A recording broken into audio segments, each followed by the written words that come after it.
Hey folks, welcome back to my channel. Thanks again for watching and for all of you who follow, subscribe, and share my videos. I just wanted to follow up quickly on another diesel watch that I ordered for a friend about the same time as I ordered this one. This is the one I got and I reviewed in an earlier video. It's the DZ7314, which you can see there. And this one is a different color scheme, otherwise an identical watch. It is the DZ7313, okay? And that's what you'll find them listed as on eBay. They don't advertise them as diesels, and they usually mark out the logos, they block it out in the photos on eBay. They are cheap knockoff watches, had for about $9 to $13, $14 shipped to your door. And that's quite a bargain. They're oversized, they're humongous watches, as you can see here on my hand. They're very large. Okay, they do the business. They work. They're fun to wear. Not exactly quality, but if you're looking for something to have a little fun with and have a limited budget, these things can change up your wardrobe a little bit. Now, what are the main differences?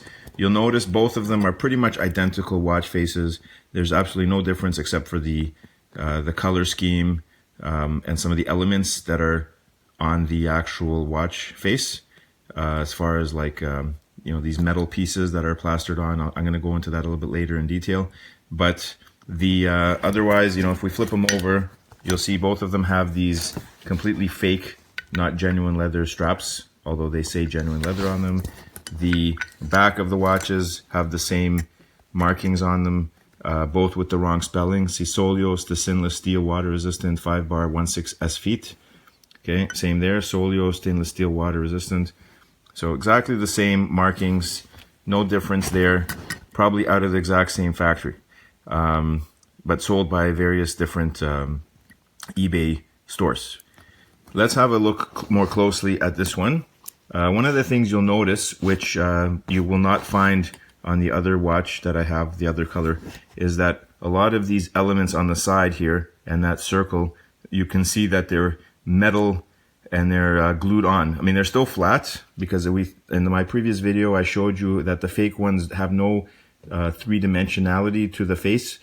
So they're still flatly glued on metal pieces. Okay, there's one there going to time 2, going to time 3, across in the middle here where it says diesel 3-bar, and this circular element that goes around time 1. Okay, just to recap, time 1 and 4 are actual real watches that you can use. These chronograph, these little tiny dials in the middle are completely fake. None of these other buttons work at all.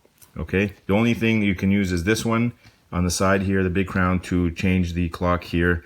You have the date you can also change and the main clock. And this thing is working. I just had it sticking out. You'll see maybe the battery's a bit weak on it, to be honest. There it goes.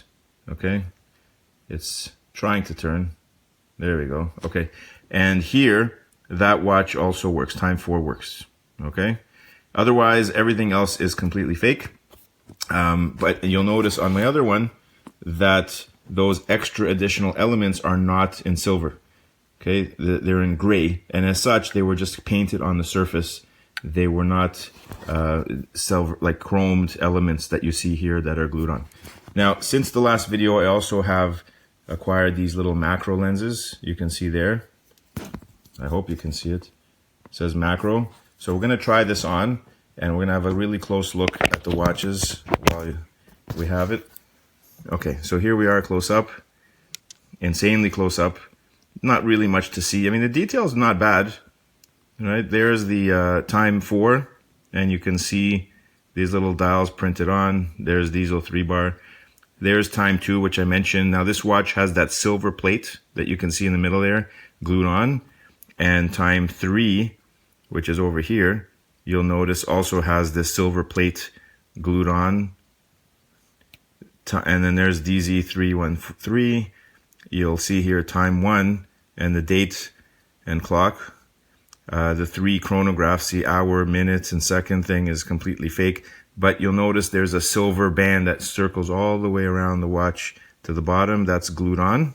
and there's have the screws there, and there you have it. And only the Brave is also on a silver plate, okay, like a chromed plate.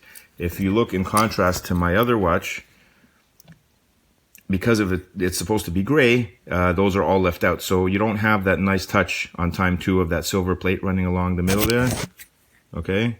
You don't have that silver plate going along this time 1 around the circle here.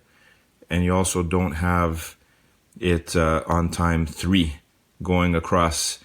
So no silver plate, just painted onto the surface. Some of you may like that, some of you may not. I noticed another thing at the moment, just so you have a look here.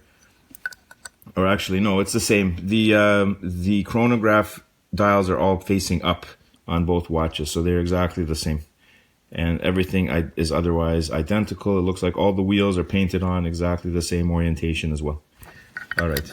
Anyway, there you have it. Again, just a quick video review of these DZ watches, and you know, quite oversized, functional, cheap as heck, but you know, not. If you're looking for a quality watch, you might want to look elsewhere.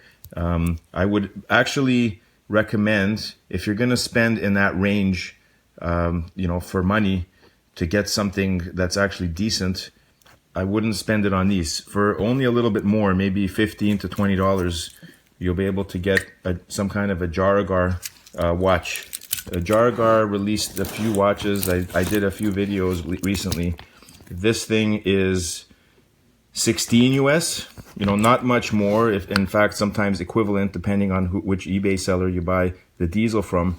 You can find yourself something much more complicated and worth the money. Any kind of Jaragar. There's a few different models out there. I like this one, but there's black-faced models. There's ones that look more like a Breitling without the skeleton part of it. They are definitely feel like better quality watches.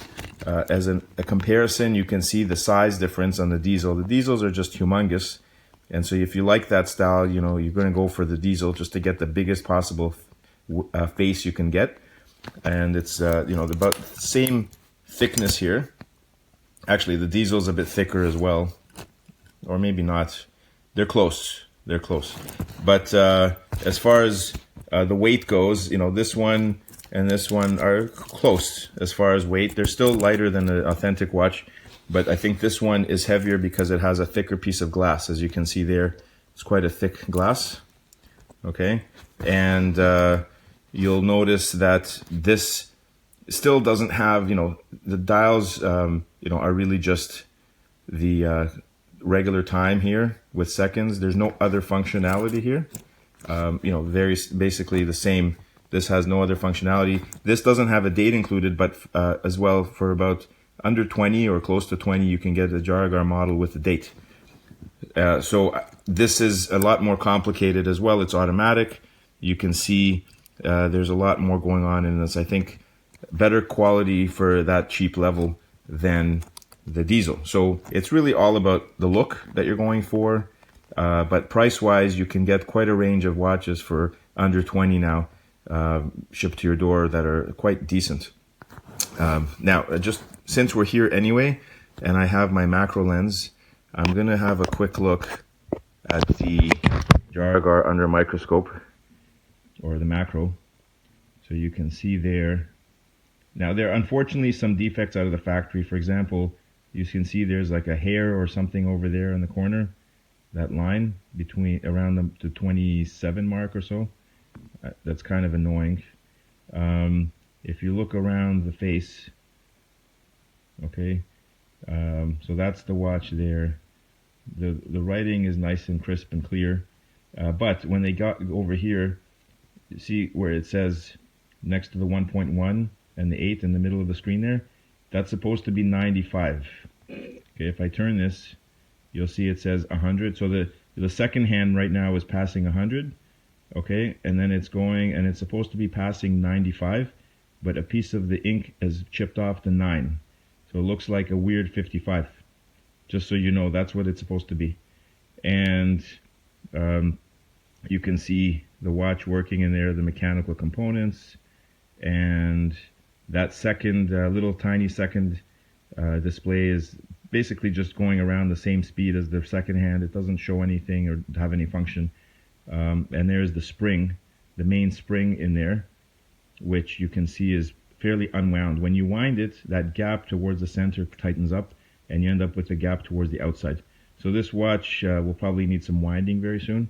But you know, this is, I think, a little bit more sophisticated and better value for the money if you're going to spend around $15–16 than that diesel, which and here's the inside, that's the back side of the watch. So it's a little bit better value than a diesel, a knockoff, which is really just going for looks. But inside of here is just a simple, you know, probably bare bones digital, not digital, a crystal activated analog mechanism with battery, and yeah, mostly air. If you open this up, you'll just see this large plastic thing that probably holds in the two different working clocks, and otherwise just a lot of space. You could probably stash things inside this watch if there's room in there. Maybe hide a few things if you want to, you know, basically smuggle information over the border like a spy. I wouldn't recommend doing that, but I'm sure this thing is mostly filled with nothing. So there you have it, the diesel, and hope you enjoyed this video. As always, please give it a thumbs up. Thanks for watching, subscribe, share, and hope to see you again soon. Bye for now.